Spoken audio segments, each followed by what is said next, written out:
যত পৃথিবীর বিজ্ঞানী বৈজ্ঞানিকরা পৃথিবীর যে ফিল্ডে বা যে কোনো গ্রাউন্ডে যারাই কর্মস্থলে কাজ করছে, যেখানে সমস্যা তৈরি হয় আমরা কোথাও যখন সমাধান পাই না, একটা ছোট্ট সূত্র, একটা ক্ষুদ্র সূত্র বলে দেয়, ওটাই একমাত্র কোরআন সাহায্য করে। বলুন সুবহানাল্লাহ।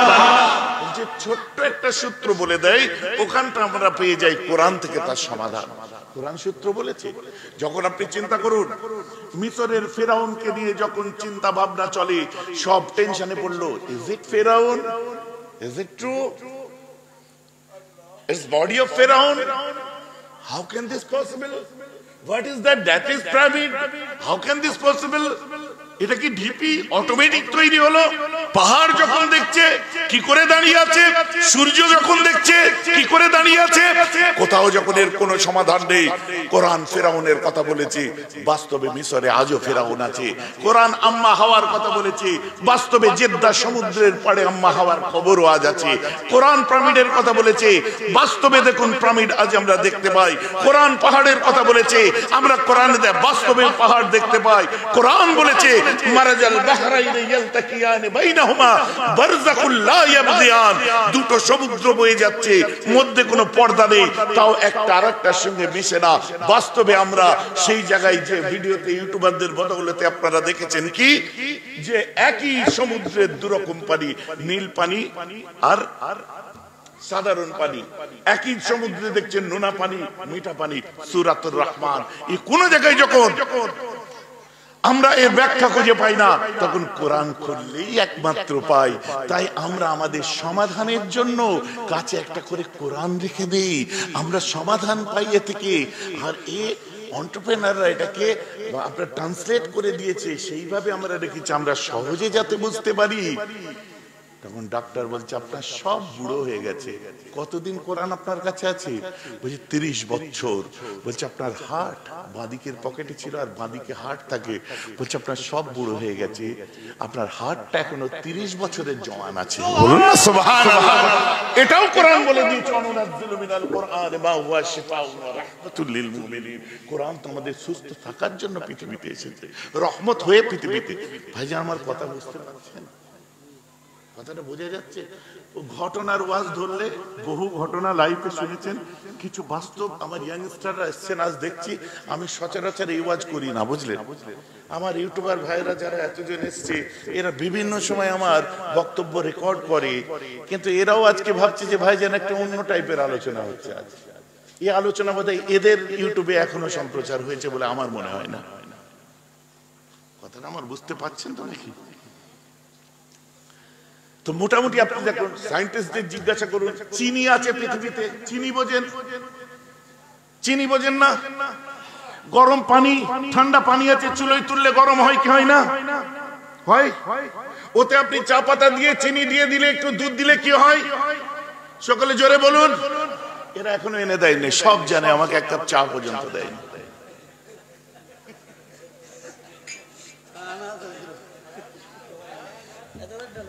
সায়েন্টিফিক চা তৈরি হবে না। না, ওরা এনে রেখেছে, ওটা গার্ড করো না, ওদের ওদের অবস্ট্রাকশন করে ওদের সব বনাশ করো না। ভাইজি আমার কথাটা আপনারা বুঝতে পারছেন কেউ? আমি কি বলতে চাচ্ছি? তো দিস ইজ মাই হোলি কোরআন। তো আমি বলেছিলাম যে আমাদের তো, আমরা তো নবীকে শ্রেষ্ঠ বলে মনে করি। এক সময় আল্লাহ রাসূলের সব সাহাবায়ে কেরামরা বসেছিলেন, ঠিক আছে,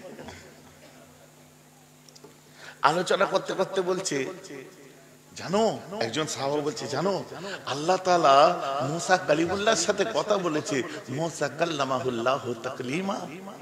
মুসা তো আল্লাহর সাথে কথা বলতেন। গুড। আরেকজন বলছে, জানো ঈসা, আল্লাহ তাআলা তাকে এমন একটা ক্ষমতা দিয়েছে, মুর্দা জিনিসের মধ্যে ফুঁক দিলে ঈসা কালিমাতুল্লাহি ওয়া রূহুহু, মুর্দা জিনিসের উপর ফুঁক দিলে তারপর তাকে জিন্দা করে দিতে। জানো? আরেকজন বলছে, জানো মুসা নবী তার আশা নিয়ে যখন পাথরের গায়ে মেরেছিল, পাথর থেকে ঝর্ণা বার হয়ে গেছিল পানির। আরেকজন বলছে ইব্রাহিম খলিলুল্লাহর ব্যাপার জানো? বলি কি? ওয়াকাযালিকা নুরিয়া ইব্রাহিম মালাকুতাস সামাওয়াতি ওয়াল আরদ, জমিন আসমানের মধ্যে কোরআন বলছে ইব্রাহিম নবী যা কিছু আছে সব ইব্রাহিম নবীকে সচক্ষে দেখিয়েছে। ওটা সায়েন্টিফিক আলোচনা হলো। শ্রেষ্ঠ আরেকটু মানে কষিয়ে দিয়ে আরেকটু ভারী করে দিয়ে ওই আলোচনাটাকে দিয়ে আমাদেরটাই আসবো, অসুবিধা আছে কারো? তখন আমি বলেছিলাম শুধু এইটা না, আমি শুধু ছোট্ট করে বলবো যে মানুষের শর্ত ছিল ক্রিয়েটারের পরে একজনের নামে তুরস্কের ইতিহাস তার জীবনের সাধনা উৎসর্গ করবে, কোন সলিমুদ্দিন কলিমুদ্দিন নয় সে। যাদের জন্য কেমব্রিজ আজও সাক্ষ্য দেয়, যাদের জন্য হার্ভার্ড সাক্ষ্য দেয়, যাদের জন্য অক্সফোর্ড সাক্ষ্য দেয়, যাদের জন্য বিশ্বের বড় বড় লাইব্রেরি সাক্ষ্য দেয়, তারা আজকে কথা বলছে এবং তার শর্ত অনুযায়ী রাসূলকে একমাত্র তারা চুজ করছে। চলুন, মিস্টার মাইকেল এইচআর দ্য 100 নামক গ্রন্থ লিখছে, তিনি কি বলছে যে পৃথিবীর বুকে আমি 100 জন মনীষীর জীবন নিয়ে গবেষণা করলাম, কিন্তু আমি হযরত মুহাম্মাদের একটা কথাই দেখলাম যে ময়দানেতে একদল বাচ্চা খেলা করছে, আর ওখানে একটা বাচ্চার আব্বা এসে তার সন্তানকে ডাকছে, বাবু শোনো, বাবু শোনো। আমার রাসূল বলছে ও যাবে না, তুমি যাও।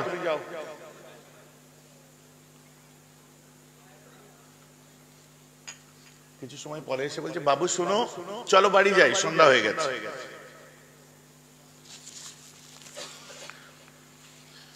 নবী আমার বললেন ও যাবে না, তুমি যাও।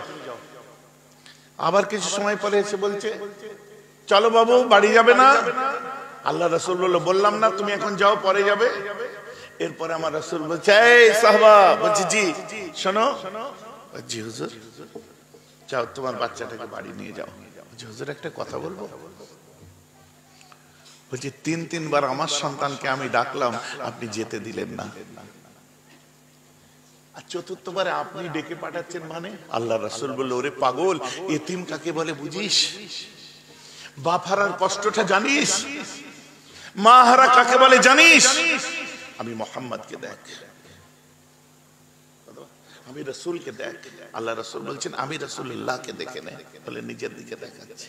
আজও পর্যন্ত আল্লাহ জমিন আসমানের সবকিছু আমার কদবেতে রেখে দিয়েছে, তথাপি আমি মুহাম্মদ আজও আমার মাকে মিস করি, আজও আমার আব্বাকে মিস করি। আর তুই যখন তোর সন্তানটাকে ডাকছিলি, তুই কি জানিস ওই ময়দানে আরো একটা বাচ্চা ছিল যে অনেক আগে মাকে হারিয়েছিল, আর সদ্য কিছুদিন আগে ওহদের যুদ্ধে ওর আব্বাটাকেও হারিয়ে ফেলেছে। তুই যখন তোর বাচ্চাকে ডাকছিস, ও ফ্যাল ফ্যাল করে তাকিয়ে দেখছে চোখ ভরা পানি নিয়ে, আমার আব্বা কোথায়, আমার আব্বা আমাকে নিতে আসলো না কেন এখনো? আমি তাই বললাম দুনিয়ার পিতারা নিজের সন্তানকে আদর করার আগে আশপাশে দেখে নাও কোন মাহারা বাবারা আছে নাকি। অতএব নিশ্চয় তোমার বাচ্চাকে তুমি আদর করবে, আগে ওই এতিমগুলোর মাথায় হাত বুলাও। একটা এতিমের মাথায় হাত বুলালে মহব্বতের সাথে, ওটা ওই এতিমটা নয়, আমি মুহাম্মাদের মাথায় হাত বুলানো হয়। সুবহানাল্লাহ। মাইকেল এইচআর এটা পড়ার পরে বলছি হোয়াট আ ম্যান, কি মানুষ ইনি, সত্যি। বলে তিনি লিখে দিলেন perhaps the greatest leader of all times was Muhammad. The creed of Hazrat Muhammad is free from the suspicions of ambiguity, and the Quran is a glorious testimony of the unity of Allah. বলে দিল যে বিশ্বের বুকে সর্বকালের শ্রেষ্ঠ leader যদি কেউ থাকে, এই নবী ছাড়া আর অন্য কেউ হতে পারে না। বলুন সুবহানাল্লাহ। তুমি বলছিলে না আমার নবী শ্রেষ্ঠ হলো কি করে, একটাও কোরআনের ভাষায় বলবো না। চলো মিস্টার স্যার উইলিয়াম মোর বইটা বার করো, দ্য ডেমোক্রেসি অফ ইসলাম, ইসলামের গণতন্ত্রের যিনি আপনার অর্থাৎ যিনি বইটা লিখেছে, তিনি এক সময় বলছে I am the disciple, and also 41 41 পৃষ্ঠা তার খুলবে, বেশি নয়, 40-41। কি বলছে? I am the disciple and also follower of Jesus. But I like to say a truth, that Prophet Muhammad is the perfect person in all of our world. He was the matter mind, not only his own is but of all ages. আমি জন্মসূত্রে, বংশসূত্রে, জাত সূত্রে আমি খ্রিস্টানের বেটা খ্রিস্টান, তথাপি সত্য বলতে আমার মুখে বাঁধে না। আমি আমার ধর্মের নবী ঈসা নয়, বরং ইসলামের নবী মুহাম্মদকে পৃথিবীর শ্রেষ্ঠ এবং খাঁটি বলে মনে করি। বলুন না সুবহানাল্লাহ। হ্যাঁ গো, আমার রাসূলের আলোচনা শুনে ভালো লাগছে। হ্যাঁ, অনেক ঘটনা তো অনেক শুনেছেন, কিন্তু আমার নবী কে ছিলেন? আজকে বোকা তোরা কার স্টাইল নিতে যাচ্ছিস? শাহরুখ খানের, সালমান খানের? কথা বুঝতে পারছেন না? আগে ছিল দাড়ি কাটা স্টাইল, এখন হয়েছে দাড়ি রাখা স্টাইল। দেখো সব যুবক যুবক ছেলেরা দাড়ি রেখেছে হালকা করে, এখন আর দাড়ি চাচে না। আরে এটাই তো আমার রাসূল বলেছে তুই দাড়ি রাখ। আর তারপরে দেখো এই ছেলেগুলোকে এখন চাচতে বলো, হঠাৎ করে একদিন রেখে ফেলেছে, বুঝলেন? রেখে দেখি চাচতে বলো, কাটিস না। মানে এমন মায়া এসে গেছে, ওর সঙ্গে ওর ইমোশন জড়িয়ে গেছে। আমি সেদিন ঠাট্টা করে রেখে দিয়েছিলাম, আজ তো আমার রাসূলের সঙ্গে মিলে যাচ্ছে। বলুন না সুবহানাল্লাহ। এইভাবেই তো হয়।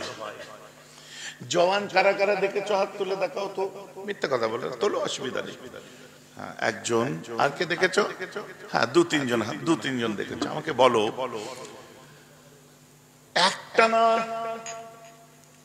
একটানা দেখে শেষ করতে পেরেছিলে কি? ওই টেনে টুনে বিরক্ত লাগছে ধুস, বিরক্ত লাগছে ধুস, বিরক্ত লাগছে ধুস, ওই করে করে কোন রকমে শেষ হয়েছে। এখন বলো, যত নতুন সিনেমা আসছে সব সিনেমা একটা দিয়ে মুখে দাড়ি পুরো চাঁচা না দাড়ি আলা? হ্যাঁ, সুলতান দেখো সালমান খানের দাড়ি, জওয়ান দেখো শাহরুখ খানের দাড়ি। আর কোন কোন ফিল্ম আছে বলো না? লজ্জা লাগছে, আমি হুজুর বলতে পারছি আর তুমি সাধু সাচ্ছ। কথা বল, এটা আমাদের মেহরাব ভাইয়ের মজলিস মানে খোলামেলা আলোচনার মজলিস। এখানে রাগ ঢাক লুকোনো চুরুনি, তোমার মুখ আর মুখোশ দুরকম হবে তো চলে যাও। ওইসবের জন্য মুখ মুখোশের দল আলাদা আছে, সেই দলে চলে যাও। এখন যেখানেই যাবে সেখানেই লোক যাতা কথা বলছে। আর মেহরাব ভাইয়ের মজলিসে বসবে, ওখানে যেটা দিলে আছে সেটা মুখে বলো বাবা, মানুষ তোমায় খারাপ ভাববে। Don't think about that, whatever you are. তুমি কি, কে কি বলছে ও কান দিও না। তুমি কি, তুমি তো জানো। ভাইজান আমার কথা বুঝতে পারছেন? मैं ऐसा ही हूं यार, আমি এমনই। তাতে কি হবে? শুনুন, আগেই বলেছে গোনা মানুষের জন্য। আপনি দেখেন যত, আচ্ছা আগে সব প্যান্ট পরতো গাঁটের নিচে, আর এখন প্রত্যেকটা যুবক ছেলেকে তুলে দেন প্রত্যেকের প্যান্ট গাঁটের উপরে। এই কথা ঠিক বলছি না ভুল বলছি? হ্যাঁ, ঠিক করে বলো, ঠিক না ভুল? প্যান্ট কি এখন গাঁটের নিচে আর যায়? সব গাঁটের উপরে স্টাইল। আবার পায়ে আবার কি কালো একটা দড়ি বাঁধে, আমাদের গুলো বাঁধে। আমি জিজ্ঞাসা করি এটা বাঁধলে কি হয়? তো বললো যে ভাইজান ওই যাদের একটু মানে ছেলেদের ওই একটা অসুখ আছে না, একটু কোনো একটা বিশেষ জিনিস ছোট বড় যাদের থাকে, যাদের বাঁ দিক ছোটটাকে ডান পায়ে বাঁধে আর ডান দিক ছোট থাকলে বাঁ পায়ে বাঁধে। ওটা লজ্জায় বলতে পারে না, কিন্তু সিস্টেমটা হচ্ছে এই জন্যে যাদের বাঁধা জানবেন তার একটু ওই অসুখ আছে। এটা ওই অনেক পুরাতন একটা টুটকা বলে, তাই মায়েরা দেয়, বেঁধে দেয়। কথাটা আমার বুঝতে পারছেন না নাকি? নাহলে আমি আর কোনো যুক্তি খুঁজে পাই না। আগে এই সবই প্রবলেম হলে, টেস্টিস প্রবলেম হলে এক পায়ে বেঁধে দিতে শিকড়, আমি দেখেছি। তো এখন যারা বাঁচছে আমার যুবক ছেলেরা, তো এত কম বয়সে আল্লাহ তোমাদের অসুখ ভালো করে দিক, আমি দোয়া চাই।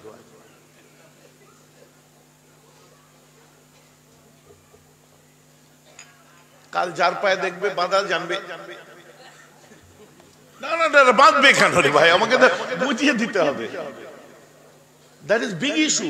আপনারা এটা নিয়ে ছেলে খেলা করে দড়ি বেঁধে পায়ে রাখবেন না। ডাক্তার দেখানো বিলম্বে, ডাক্তার দেখানো দরকার। দড়ি বেঁধে ঘুরছেন কেন? হ্যাঁ, ডাক্তারের কাছে যান।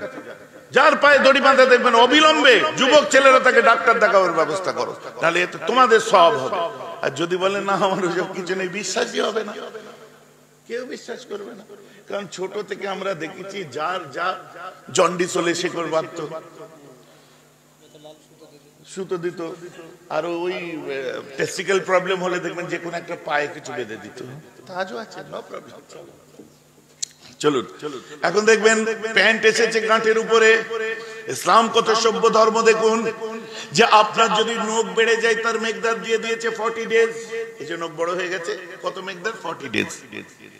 আপনার যদি হাতের নিচে, নাভির নিচে অবাঞ্ছিত লোম, যেগুলো অবাঞ্ছিত আমি বলি না, আল্লাহ যে সমস্ত মানুষের ন্যাচারাল গঠন দিয়েছে, আমার নবী তার নির্ধারণ করে দিয়েছে 40 ডেজ পর্যন্ত কেউ যায়ও না। এখন সব আল্ট্রা মডার্ন সব রেজার বার হয়েছে, সেই সব রেজার গুলো জালির মতো শুধু ঘষতে হয়, এত বারিক সুন্দর, তার মধ্যে ব্লেড আছে, দেখবেন ময়লা পরিষ্কারের মতো শরীর পরিষ্কার হয়ে যাবে। এটা প্রতি সপ্তাহের মধ্যে করবেন, এও আজ কেউ করবে না। যুবক ছেলেরা আছো, আমি বলে দিচ্ছি, তাই খাটনি বাড়াবে না, কোনোভাবে খাটনি বাড়াবার দরকার নেই। প্রত্যেক 2 দিন 3 দিন ছাড়া ছাড়া তুমি জালির মতো শুধু ঘষে নেবে। তুমি আমাজন আছে দেখতে পাচ্ছ না, ফ্লিপকার্ট দেখতে পাচ্ছ না, অনলাইন চেক করতে পাচ্ছ না, কত সহজে তুমি পাক সাপ থেকে আল্লাহর কাছে সেজদায় যাবে, একবার দেখতে ইচ্ছা করছে না, খালি মোবাইল চেক করছে লেটেস্ট ভার্সন কি বার হলো, S24 আল্ট্রার পরে কি কিছু বেরোলো, খালি মোবাইল চেক করছে। আর এত চেক করে লাস্টে কিনছে কি, সেই জয়সন কে তৈসন সুক্তি মে বেগান, যে প্রথমে ইএমআই চান্স দিল, ইএমআই পারলো না যখন, বলে ধুস এখন এইটাই কিনে নে ভালো হবে। তা তুই অত দামি দামি ফোন চেক করলি কেন? ওই জন্য বলি যত দূর বুকের তেজ আছে তত দূর যাও। তোমার আল্লাহ আওকাত দিয়েছে, ক্ষমতা দিয়েছে, তুমি কেটিএম পর্যন্ত যাও, ওর থেকে বেশি যেতে যেও না। আল্লাহ ক্ষমতা দিয়েছে বুলেট পর্যন্ত যাও, লোন করে ওর থেকে বড় নিতে যাবে, পরের দিন ফোন করে বলবে যে তাড়াতাড়ি দিয়ে দে, তুমি খালি বলে হ্যাঁ ওকে ওকে, জেন্টলম্যান প্রমিস। ওই সামনে বুধবার দিন 28 তারিখ, ওটা বিকেলের দিকে ওটা কমপ্লিট হয়ে যাবে, ও গালাগাল দিয়ে যাচ্ছে, okay sir no problem, gentleman promise. জিজ্ঞেস করো কার ফোন?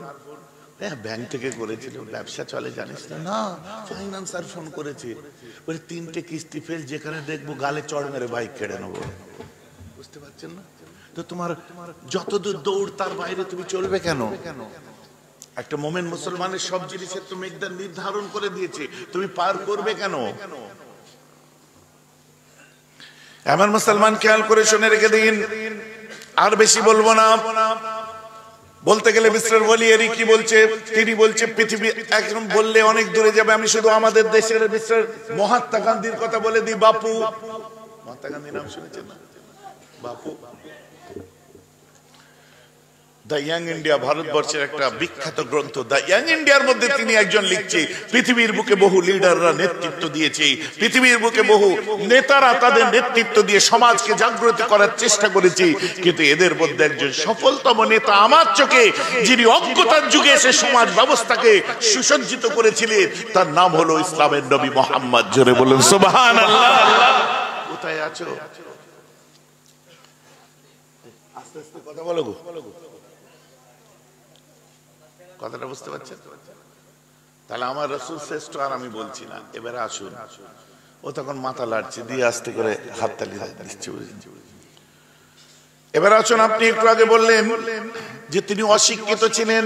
হ্যাঁ, এ আমি কোরআন দিয়ে আপনাকে বোঝাবো না, হাদিস দিয়ে বোঝাবো না, আমি চলে যাব জ্যোতিষবিজ্ঞানী মিস্টার স্মিথ বসওয়ার্থ, বিখ্যাত একজন বিরাট বড় পার্সোনালিটি, তার বিশাল ব্যক্তিত্ব, তার শিক্ষার জগতে প্রতিটি মানুষ স্মিথ বসওয়ার্থের কথা শুনলে একবার চিন্তা করে, স্যার আইজ্যাক নিউটনের কথা শুনলে চিন্তা করে, গ্যালিলিওর কথা শুনলে চিন্তা করে।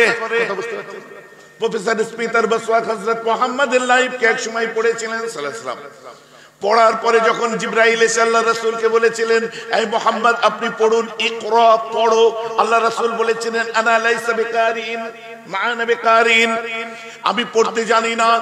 লিখে ফেললো সে যে কি enlightened himself, prophet Muhammad is the enlightened person।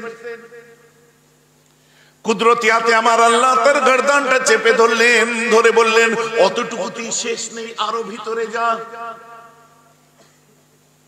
তারপরে আরো রিসার্চ করে আল্লাহ রাসূল দেখিয়ে দিচ্ছেন যে হায়ের ভিতরটা কেমন হবে, তা কেমন হবে, অক্ষরিক জ্ঞান নেই তো আল্লাহ রাসূল তা কেমন হচ্ছে কিভাবে দেখিয়ে দিচ্ছেন, অক্ষরগুলো কি করেছে, সবকিছু রিসার্চ করলো। ওরা আবার আমাদের থেকে বেশি করে।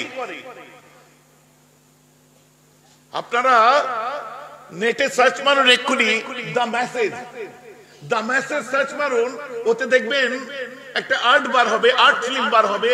আমি নিজে দেখে অবাক হয়ে গেছি, যেখানে ওহদ, বদর, ইসলামের কোর পয়েন্ট গুলো পর্যন্ত সেখানে দেখিয়েছে। আমি ওটা দেখে মুগ্ধ জানা হয়েছি। আমি চিন্তা করেছি যে খ্রিস্টান ডাইরেক্টর যে, সে আমাদের থেকে বেশি ইসলামকে নিয়ে গবেষণা করেছে। আমার কথাগুলো শুনলে আবার আপনি অন্যরকম মিনিং করবেন না, বুঝুন। একটা খ্রিস্টান ডাইরেক্টর যেখানে ইসলাম রাসূলের হিজরত দেখাচ্ছে, সেখানে উল্লেখ করেছে ওহদের যুদ্ধ। আমার নবী যে 50 জনকে বলেছিলেন তোমরা এই পাহাড়ে থাকবে, আমি নবী যদি শহীদ হয়ে যাই এই খবর পেলেও তোমরা এখান থেকে সরবে না। পরবর্তীতে সাহাবাগুলো সরে গেল। গনিমতের মাল বন্টন হচ্ছিল যখন, উল্টো দিক দিয়ে ঠিক ওই জায়গা থেকে অ্যাটাক করেছে। আর অত সূক্ষ্ম জায়গা, তারিখ ইসলাম যারা পড়ে, ইসলামের ইতিহাসে যারা পিএইচডি করছে, তারা এগুলো নিয়ে পড়াশোনা করে। অথচ একজন খ্রিস্টান মানুষ দেখি ওটাকে ওখানে উল্লেখ করেছে। ভাই যে আমার কথা বুঝতে পারছেন? বোকা তো আমরা, ধর কাছে ধরে আছি, মুসলমানের ঘরে জন্মেছি, আমি মুসলমান। আরে ইসলামকে বুঝে মুসলমান হন। এই আজ আমরা ধর কাছে ধরে আছি বলেই আজকে দেখুন আহলে হাদিস, আজকে দেখুন ওহাবি, আজকে দেখুন ফাদার কি বলে, ব্রাদার কি কি বলে, মাদার টেরেসা বলে, এসব কি কমনে আছে না। এরা এসে দেখুন হঠাৎ কোথা থেকে আজগবি এসে কি করতে করতে এসে বা কায়দা ফতোয়া দিচ্ছে। আপনারা দেখবেন বা কায়দা ফতোয়া দিচ্ছে, অথচ ফতোয়া দেওয়ার অথরিটি একমাত্র মুফতিদের আছে। ফিকহে কি বলে, ফিকহে শাস্ত্রে যারা পারদর্শী, ফিকহে শাস্ত্রবিদ যারা, একমাত্র তারাই ফতোয়া দিতে পারে। আর এরা এসে বাকায়দা ফতোয়া দিচ্ছে, দেখছেন না, ডাইরেক্ট বিন্দাস বেঝিঝক বলে দিচ্ছে শবে বরাত করা হচ্ছে নাজায়েজ, হারাম। হ্যাঁ, একটা নামাজ রোজা রাখলেও জাহান্নামের জন্য যথেষ্ট। এটা নিয়ে আমি আজকে বলছি না। আল্লাহ রাসূল সারা মাসটা রোজা রাখতেন। আম্মা জান আয়েশা, মুআজ বিন জাবাল, হযরত আলী, মুখতালিফ রিওয়ায়াতের মধ্যে দিগার ইসনাদের সাথে কমপক্ষে 20 জন সাহাবা এটার দলিল দিয়েছেন। আল্লাহ রাসূলকে জিজ্ঞাসা করলো, এ রাসূল, আপনি কেন সারা শাবান মাসটা রোজা রাখেন হুজুর? সারা শাবান মাস রোজা রাখেন, শুধু একদিন না, শাবান কুল্লাহ, আপনি পুরো শাবানটা কেন রোজা রাখেন হুজুর? এই বাবুরা পেছনে ওয়াজ করো না, তোমরা মাইকে ওয়াজ করবে, এসো, এটা গরম দাও না। আপনার বিরক্ত লাগছে না? কাউকে বিরক্ত লাগছে? বিরক্ত লাগলে বলে দেন, আমার তাড়াতাড়ি ছুটি হয়ে যাবে। বাবা, 1টা বেজেই গেছে। সময় কোথা দিয়ে গেল বুঝতে পারছেন? সময় গেল, বোঝা গেল কি 1.5 ঘন্টা সময় পার করে দিয়েছে, বুঝতে পারছেন? এখন আসুন যেটা বলছিলাম। আমার রাসূল বলছে, শোনো আমি কেন রোজা রাখি। আমার নবী বলছেন, এই শবে বরাত থেকে নিয়ে, এই শাবান থেকে নিয়ে আগামী শাবান পর্যন্ত আল্লাহ যাদের মওতের নামকে এনলিস্টেড করবেন, যাদের মওতের নাম লিস্ট করবেন, ফাআনা উহিব আইয়াতিয়ানি আজালি ফাআনা সায়েমুন, আমি মুহাম্মদ পছন্দ করি এই শবে বরাত থেকে আগামী শবে বরাত পর্যন্ত যাদের মৃত্যু নির্ধারণ করবেন, আল্লাহ এই মাসেতে তাদের নামগুলো ঠিক করবেন। আর আমি নবী পছন্দ করি, আল্লাহ যখন আমি মুহাম্মাদের নামটা মৃত্যুর খাতায় তুলবে, আমি যেন ওই সময় রোজা অবস্থায় থাকি। বলুন না সুবহানাল্লাহ। আপনি উড়িয়ে দিলেই হবে। আমি এই বিষয়ে আজ আলোচনা করছি না, কারণ এর উত্তর আমি আর দিতে চাই না। যারা উত্তর চাচ্ছেন, প্রথম প্রশ্ন তাদের কাছে, ওদের ঈমান তো প্রশ্নের মুখে আছে, ওরা আমার কি উত্তর চাইবে? যদি বলেন কেন, lot of evidence I have. একটা বক্তব্যকে খালি চাপা দেওয়া হচ্ছে কত রকম ডিজাইনে, দেখলে আপনারা অবাক হয়ে যাবেন। আমি নিজে বলবো না,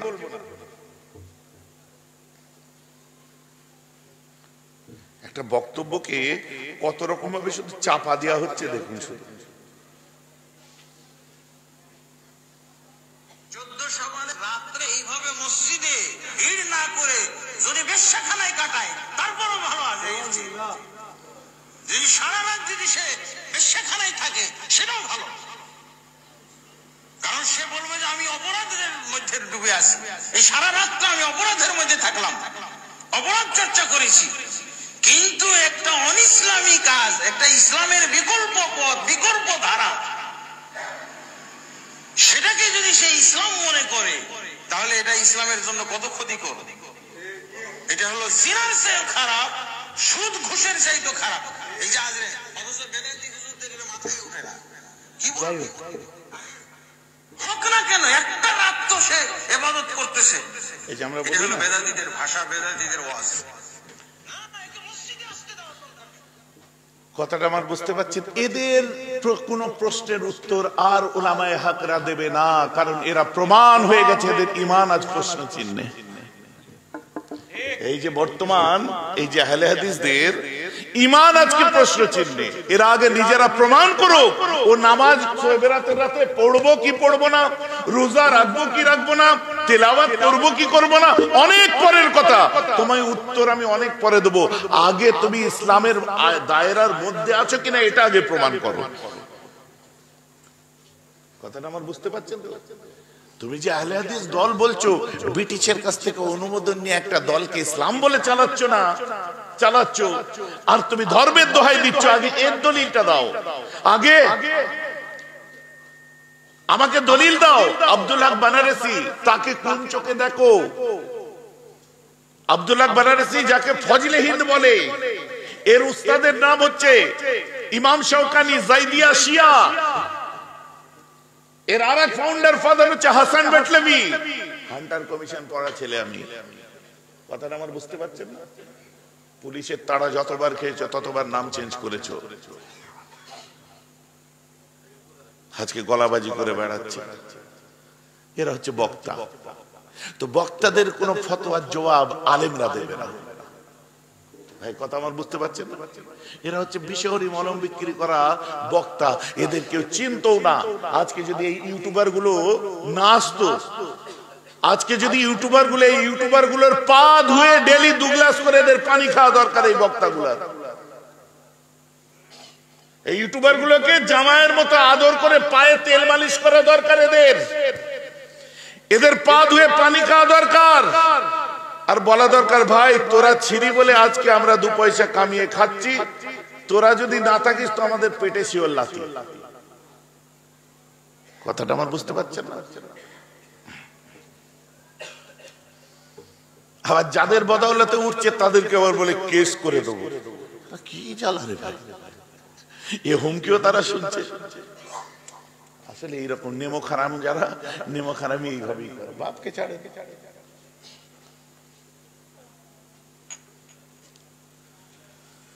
আমার মুসলমান খেয়াল করে শুনে রেখে দিন, একাধিক রাবী রিওয়ায়াত করেছেন। বলা হচ্ছে জয়ীফ। আরে জয়ীফ তোর মুখে শুনবো কেন? টেলিফোন মিস্ত্রি, ফোন মেকার, মোবাইল সারানো পার্টির কাছে শুনবো কেন? না ওটা জয়ীফ, তোর কাছে কেন শুনবো? রাজমিস্ত্রির কাজ করতিস তুই, আলেমকে বলতে বল। কথা বুঝতে পারছেন? আর এত বড় একটা বাজে ঘৃণ্য কথা বললো, আর একজন আলেম সেটাকে আবার চাপা দিচ্ছে। ডাইরেক্ট বলে দাও এটা বলা তার উচিত হয় রে, ওকে আবার ঈমান আনতে হবে। দেশে আবার পালিশ পাচ্ছে, গাল, পাবলিকের গাল, কেওড়া তলা পান্না কি বলে না, এমন গাল দিচ্ছে পাবলিক।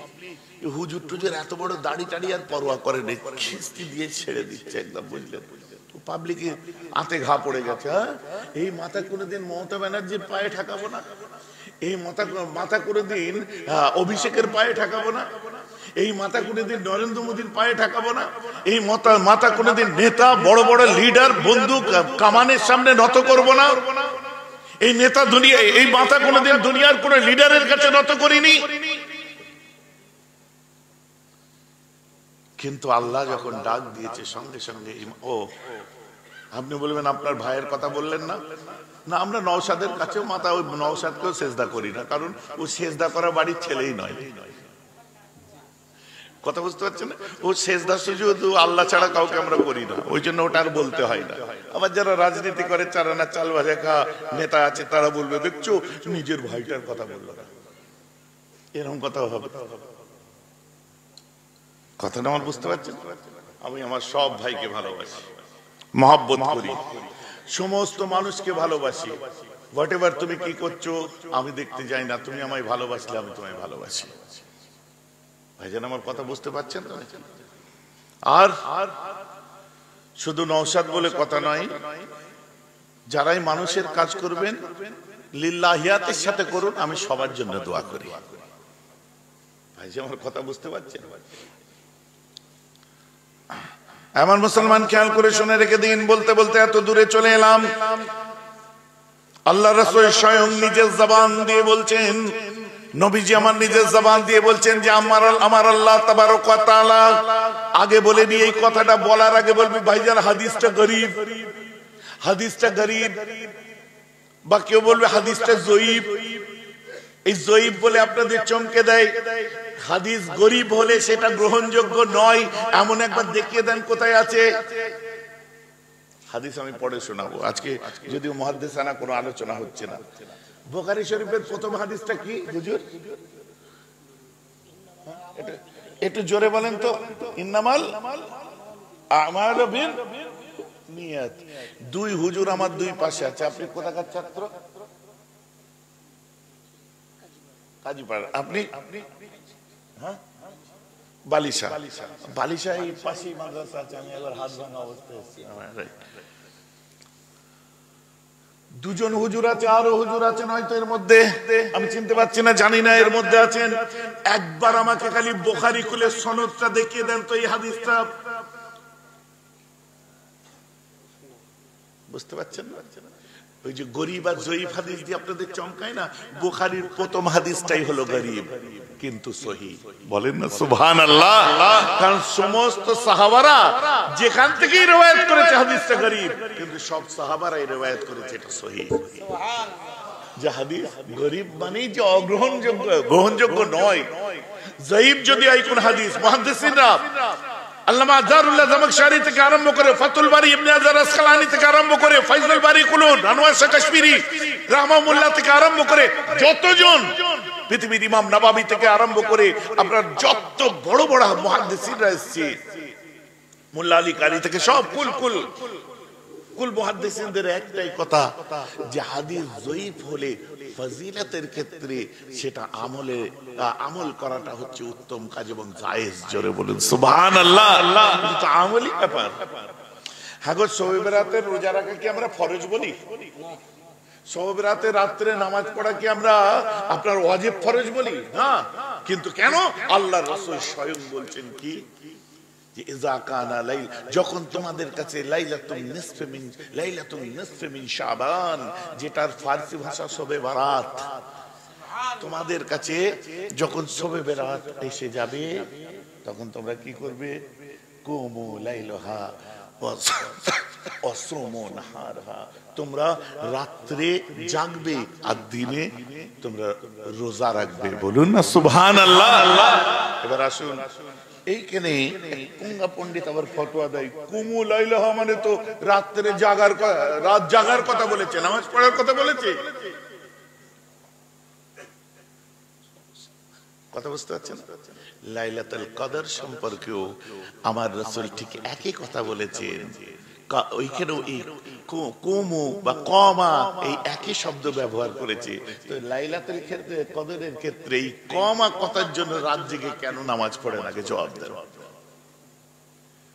ভাইজি। যখন সব রাস্তা বন্ধ হয়ে যাবে তখন বলবে দেখতে নারী চলন দেখা, সবটাই ঠিক আছে, সবই সোফার, সব ঠিক আছে, কিন্তু কথাটা কেমন নাকে নাকে বললো না? ভুল ধরার কোনো জায়গা নেই।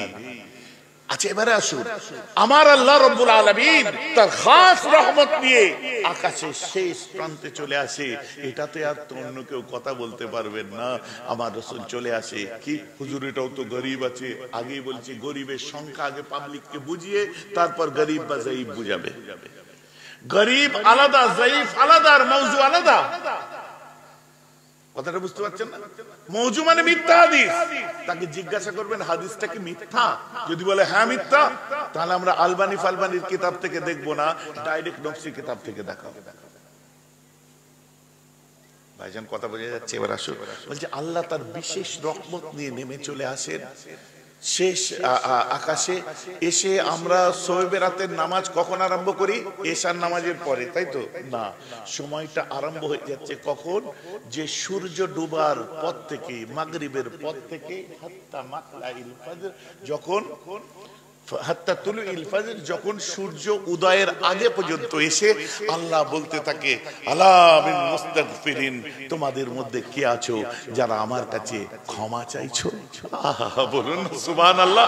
আল্লাহ বলছেন গো, আল্লাহ বলছেন কে আছো আমার কাছে ক্ষমা চাইতে চাও? আমরা ঘুরে বেড়াচ্ছি এদিক ওদিক, ঘুরেই বেড়াচ্ছি।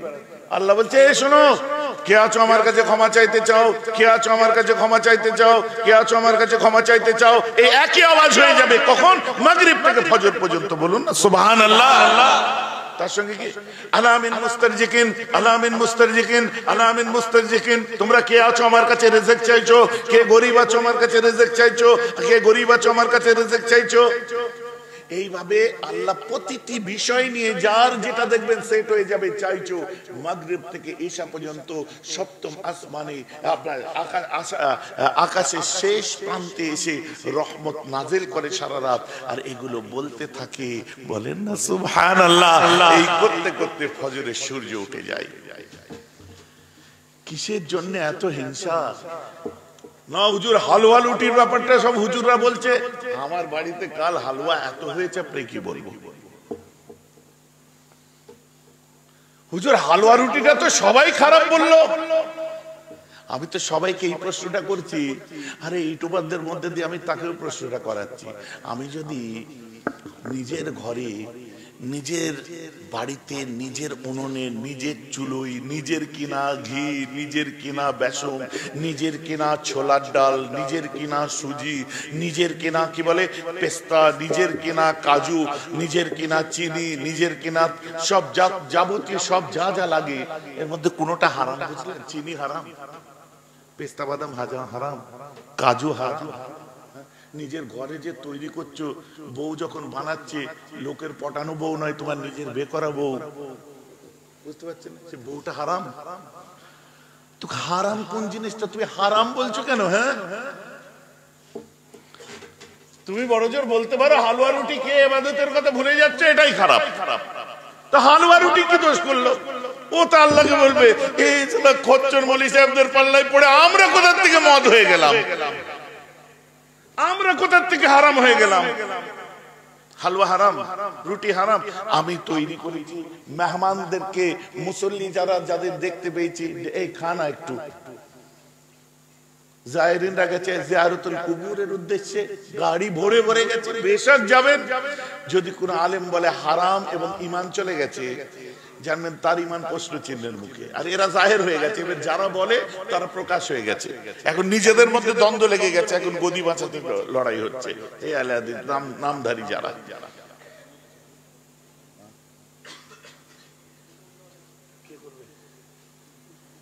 আমি পারি না সব। তো আমার ভাইজান আমার কথা বুঝতে পারছেন তো নাকি? কোনটা হারাম, এটা হারাম নেই, এইসব হচ্ছে পাকামো করা ফতোয়া দেওয়া। ওকে ডেকে খাওয়ান দেবেন, খুব খাবে।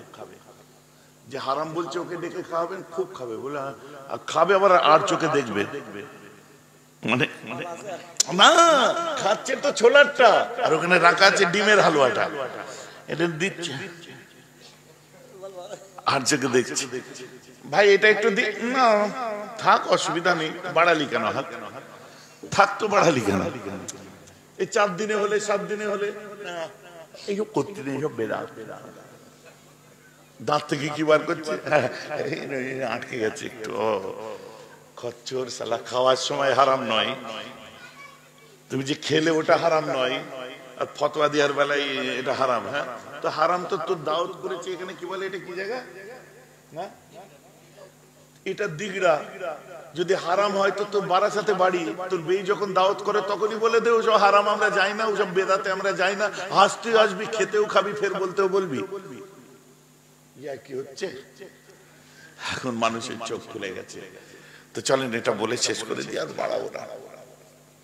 এই যতই ফতোয়া দিচ্ছে তত মাশাআল্লাহ আমাদের কাজ আরো বেড়ে যাচ্ছে, বলেন না সুবহানাল্লাহ। খুব করবে, এতে কোনো টেনশন নেই। যদি দলিল চাই, যে দলিল চাইছে বলবে দলিলটা আমার কাছে কেন চাইছো? আমি মাওলানা। তোমার যদি দলিল দরকার হয় আমাদের হুজুরদের সাথে বসো। তোমরা কানা আমাদেরকে দেখিয়ে দিতে পারছো না? তোমরা বলতে পারছো না যে আমরা একটা গাইডলাইন মেনে চলি? আমাদের দেশি ভাষায় বলবো আমাকে বুঝগে কিচ্ছু হবে না, বুঝাতে হলে হুজুরকে বোঝাতে হবে। বলতে পারছেন না যে আমাদের কেন বোঝাচ্ছ? আমরা একটা গাইডলাইন মেনে চলি। আমরা যে মুজাদ্দেদে জামানকে ভালোবাসি তাদের আলেমরা আমাদের আছে, আমাদের আলেমদের বুঝিয়ে দেন। সময় হয় বসুন, আমার পিছনে লেগে কি হবে না, মানে ব্যাপার। এই যুবকগুলো ঠিক উত্তর দেয়। আমাকে বলছে ভাইজান, আমাকে এসে বলছে আমি কি, আমাকে এসে বললে জিয়ারত করতে বেরিয়েছি, সেই একটা গুনাহ করি, কিছু মনে করবো না কি? বলছে আমি শোবেরাতে রাত্রে গোসল টোসল করে নিয়ে সবকিছু করে, ঠিক আছে, ফজরের নামাজ পড়েছি, ঠিক আছে, জোহর পড়েছি, এশা পড়েছি, মাগরিব পড়েছি, তারপর নামাজ পড়েছি, এশা পড়েছি, তারপর দাদা হুজুর কেবলার মাজার জিয়ারত করেছি, আর আমার ঠোঁটটা কালো, জানেন তো? হ্যাঁ। তারপর বলছি বটতলায় বসেছে, সে বললে এসব করে কি লাভ? আমি তখন বললাম সিগারেট খাবে? অনেক রাত হয়েছে, সিগারেট খাবে। আমি সিগারেট খাই। তারপর কি হলো? বলে চলে গেল। তুই সিগারেটও খাস? বলে আমি আল্লাহর কসম আজকে থেকে ছেড়ে দিয়েছি। ও বলছে আল্লাহর কসম আজ থেকে ছেড়ে দিয়েছি। তো অভ্যেস রয়ে গেছে, বললাম সিগারেট খাবে? সে হুজুর এত বড় তার দাড়ি, মাথায় টুপি, কাঁধে রুমাল দিয়েছে, আমি বললাম সিগারেট খাবে একটা? খাও না, ধর আদব কোথাকার, বলে চলে গেছে। তো বললি কেন? বলছে ওর উত্তর হচ্ছে এটাই, কারণ আমি এত বছর সিগারেট খেয়েছি, কোনোদিন আমার সামনে দাঁড়িয়ে সিগারেটটা হাত থেকে ও কেড়ে নেয়নি আমার। যদি কেড়ে নিত আমার লাঞ্চ টাইম বেঁচে যেত। কোন খারাপ কাজ করতে গেছি, কোন মাওলানা বাধা দেয়নি। মদ খাচ্ছি, কোন মাওলানা জি আমায় বাধা দেয়নি। আমি আমার বউকে এসে পিটাতাম আগে, আজ বড় আফসোস হয় আমার জানের জান করে রেখে দিই। কোনোদিন কোনো মাওলানা আমায় বারণ করেনি। আজকে নামাজ পড়তে গেছে, ও বারণ করতেছে, তাই বলেছে বিড়ি খাবি? আমার কথা আপনাদের খারাপ লাগছে নাকি বুঝতে? তো কি হবে? চলে গেল, ছাড়ো, এখানে এন্ড করো ব্যাপার। এখানে দা এন্ড বলে না তো, ডিডেন্ট করে দাও। ওকে আমি বলেছিলাম খবরদার এই কথা বলে না, prophet Muhammad have not any miracle from 1 to 40 years. তুমি বলছো ইসলামের নবী মুহাম্মাদের জন্ম থেকে 40 বছর পর্যন্ত কোন রকম মুজিজা ছিল না। আর তুমি বলছো ইসলামের নবী পড়াশোনা জানতো না। শ্রেষ্ঠ নবীটা ক্লিয়ার করে দিয়েছি, বাকি রইল লেখাপড়া জানতো না। শোনো, এ যখন বললে ইসলামের নবী পড়াশোনা জানে না, আল্লাহ তার কুদরতি হাতে গর্দানটা ধরে বললো আমার মোহাম্মদকে নিয়ে আরো একটু পড়াশোনা করে যাও। যখন পড়াশোনা আরম্ভ হয়ে গেল আল্লাহ রসুলকে নিয়ে, পরে সে লিখছে enlightened himself but he is the author of a book that is Quran। কি বলছে? উনি অশিক্ষিত কিন্তু একটা বিশাল বড় গ্রন্থের লেখক, বইটার নাম হলো কোরআন। আরে কোরআন নবীর উপর নাজিল হয়েছে, আমরা মুসলমানরা বুঝি, কিন্তু একটা অমুসলমান কি বলে না না ও নাজিল টাজিল বুঝিনি, উনিই লিখেছে। বুঝতে পারছেন? উনিই লিখেছে। এখন আমার প্রশ্ন সেখানে, প্রথমে বাসওয়াকার স্পিচ লিখছে মুহাম্মদ এন্ড মুহাম্মাদানিজম গ্রন্থ খুলুন, যে enlightened himself, নবী মুহাম্মদ পড়াশোনা জানতেন না। পরে লিখছে কি he is the author of a book. কোন অশিক্ষিত লোক কোন বই লিখতে পারে?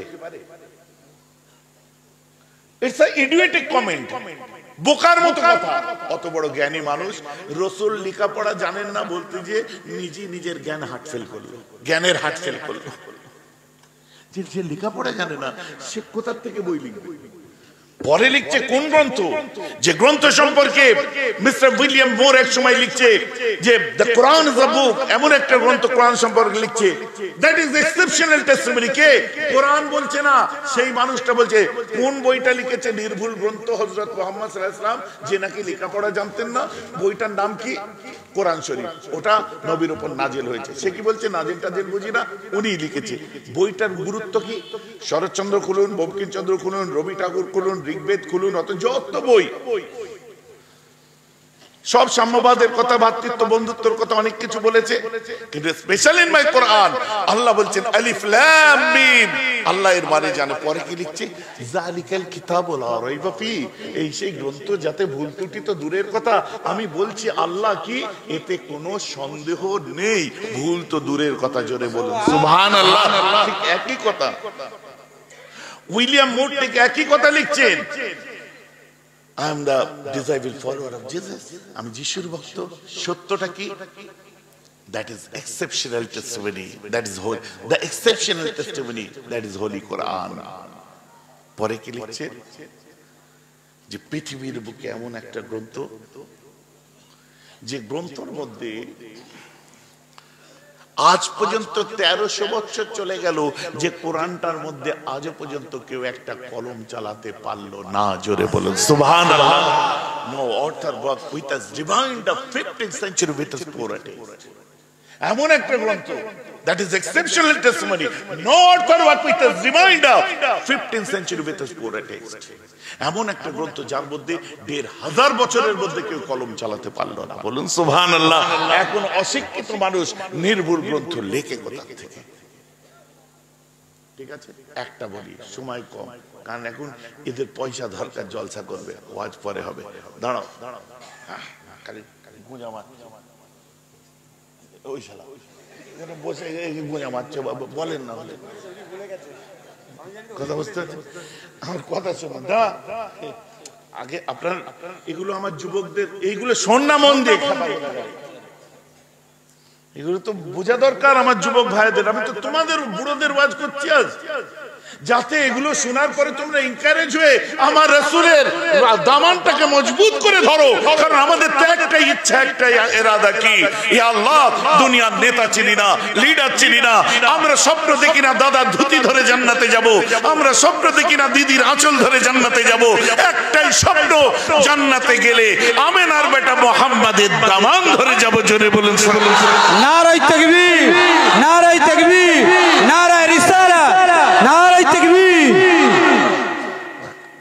আপা শোন না,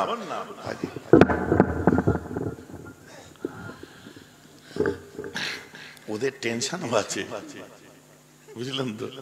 এত বড় জলসা করতে গেলে এইসবের প্রয়োজন আছে। এটা এই কি বলে, আরিফুল ভাই আমার করে দিত, কিন্তু বলে কি হবে, আমি রাস্তায় জামে পড়ে গেলাম, আর একটা বলেনি, বললে ঝামেলা শেষ। হ্যাঁ, তাহলে আল্লাহর রাসূল নির্ভুল গ্রন্থ লিখেছিলেন। যে আমার প্রশ্নের যুক্তি এখানে, যে নির্ভুল গ্রন্থ লিখতে পারে সে কোনোদিন অশিক্ষিত হতে পারে না। যেটা বলেন না সুবহানাল্লাহ। আবার কোরআনের মতো নির্ভুল। পরে আসুন, যে ইসলামের নবীর জন্ম থেকে কোনো মুজিজা ছিল না, হ্যাঁ আমি মানছি। আদম আলাইহিস সালাম ছোট্ট থেকে মুজিজা নিয়ে এসেছিলেন, আপনার নূহ নবী মুজিজা নিয়ে এসেছিল, আমি মানছি। হ্যাঁ, যত নবী রাসূল এসেছে, ইসমাইল নবী থেকে ইব্রাহিম নবী মুজিজা নিয়ে এসেছে, ইসমাইল নবী মুজিজা নিয়ে এসেছে, ইউনূস নবী মুজিজা নিয়ে এসেছে, ইয়াকুব নবী মুজিজা নিয়ে এসেছে, আইয়ুব নবী মুজিজা নিয়ে এসেছে, মুসা নবী মুজিজা নিয়ে এসেছে, ঈসা নবী মুজিজা নিয়ে এসেছে। এ মুসলমান, আমাদের নবী কোনো মুজিজা নিয়ে আসে নাই, বরং পা থেকে মাথা পর্যন্ত স্বয়ং মুজিজা হয়ে জন্ম নিয়েছে। আমার রাসূল পা থেকে মাথা পর্যন্ত খুদ মুজিজা হয়ে জন্ম নিয়েছে। যদি বলেন কি আল্লাহ রাসূলের জন্ম রহস্যটা দেখলে একদম দুনিয়া থেকে বিদায় নেওয়া পর্যন্ত মুজিজা। আল্লাহ রাসূল যেদিন জন্ম নিয়েছিলেন, সেই দিনেতে সাফা মারওয়া পাহাড় কি থরথর করে কাঁপেনি? আল্লাহর রাসূল যেদিন জন্ম দিয়েছিলেন সেদিন আমু নদীতে জোয়ার এসেছিল, আর সোয়া নদী শুকিয়ে গেছিল, ওয়াকশাস নদী যাকে বলে। ইতিহাস খুলুন, আল্লাহর রাসূল যেদিন জন্ম নিয়েছিল সেদিন কি কাইসারের রোমের 14টা পাথর ভেঙে পড়েনি? আল্লাহর রাসূল যেদিন জন্ম নিয়েছিলেন কিসরা 13টা স্টোন সেদিন কি খসে যায়নি? আল্লাহর রাসূল যেদিন জন্ম নিয়েছিলেন সেদিন কি আপনার ইরানের অগ্নি পূজারকদের প্রায় কম বেশি 4 লক্ষ বছর ধরে, 3,64,000 কত বছর ধরে যে তাদের দীপ্ত শিখা আগুন জ্বলছিল, ধাপ করে বন্ধ হয়ে যায়নি? আল্লাহ রাসূল যেদিন জন্ম নিয়েছিলেন ওই দিনে কি জিনেদের আসমানের উপরে ওঠা নো এন্ট্রি হয়ে যায়নি? আল্লাহর কোরআনে কি জিনেরা বলছে না, ওয়া আন্না কুন্না নাকুদু মিনহা মাকাইদা লিস-সামি ফামান ইয়াস্তামিল আন ইয়াজিদ লাহু শিহাবার রাসাদা? বললে তো রাত কেটে যাবে। জেনারা বলছে আমরা গেলি আমাদের আগুন দিয়ে মারা হয়। কবে? লাস্টে দেখা যাচ্ছে সব একদিনই হয়েছে এগুলো, যেদিন আমার নবী জন্মেছে। তো আমার নবীর জন্মানোইটা মুজিজা, জোরে বলুন সুবহানাল্লাহ। এসব মেরাবের এসব আওয়াজ শুনেছেন কোথায় আপনারা? খালি জজবাতি কথা শুনেছেন। পরে মিস্টার স্পিতার বসওয়াক লিখছে, কোরআন সম্পর্কে লিখতে যে বলছে, ওকে বললাম আমার কোরআন হাদিস শোনা নাই, বাস শোনো।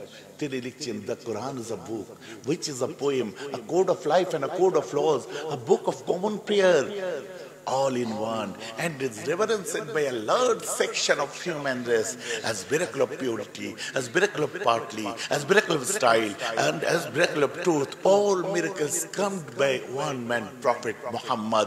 Miracle মানে অলৌকিক, যেটা ওলিদের ক্ষেত্রে আপনার কারামাত, নবীদের ক্ষেত্রে মুজিজা। আর ম্যাজিশিয়ানরা যেটা দেখায় ওটা কারামাত নয়, ম্যাজিশিয়ান আপনার আর মুজিজাও নয়, ওটাকে বলে ম্যাসমেরিজম। For difference between mesmerism and miracle of Islam বুঝতে হবে। তো সে বলছে পৃথিবীর বুকে অলৌকিকতা তো ইসলামের নবী মুহাম্মাদের দ্বারা এসেছে, বলুন না সুবহানাল্লাহ। তার তিনটে প্রশ্ন আরো বিস্তারিত বলেছিলাম, শর্টে সংক্ষেপে ছেড়ে দিলাম। আজ আর ওয়াজ হবে না, একটু আমার নবী চিনিয়ে দিলাম। যেহেতু আপনারা সব ইয়াংস্টার, যুবকরা আছো, আজকে আধুনিকতার বিশ্বে আমার রসুলের জায়গাটা কোনটা একটু বুঝতে পেরেছেন তো নাকি? একটু বোঝা গেছে তো নাকি? কোরআন হাদিসের ওয়াজ তো সবসময় শোনায়, আজ একটু অন্যরকম শোনালাম। এখন আপনাদের কাছ থেকে বিদায় নেবো। বিদায় নেওয়ার আগে আমি ওইসব পায়েটায় ধরতে পারবো না, বুঝলেন? চাল দাও, এই দাও, ওই দাও, সেই দাও, প্যান্ডেল দাও, অমুক তমুকে। তোমার ইচ্ছা হলে দেবে, না ইচ্ছা হলে দেবে না। দেবে মা বাপের ভয়ে সব বকশির উদ্দেশ্যে দেবে, না দিলে নো প্রবলেম। তোমার দেওয়াটা আমাদের দরকারও নেই, কারণ আল্লাহ তোমার নসিবে রাখেনি, তার হাবিবের মজলিসে দিয়া।